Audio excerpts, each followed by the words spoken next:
posible bang mamatay ang tanim sa hydroponics?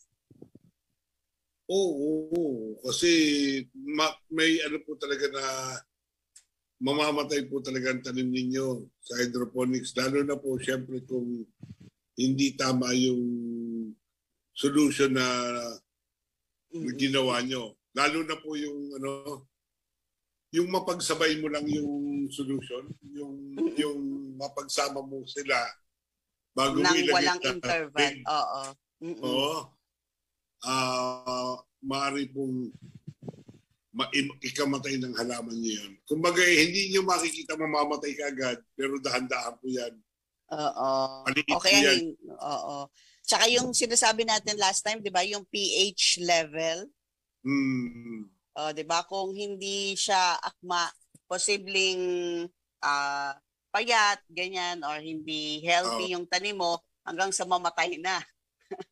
Kasi nga Kasi hindi meron akma ano yung yan eh. pH level. May tinetes sa tubig yan. Mm-mm. pH at saka yung ano niya. DTS, yung anong tawag nun? Meron silang mga parang thermometer na tingnan Okay. So, puso. yan. Doon ko talaga. Sinusukat.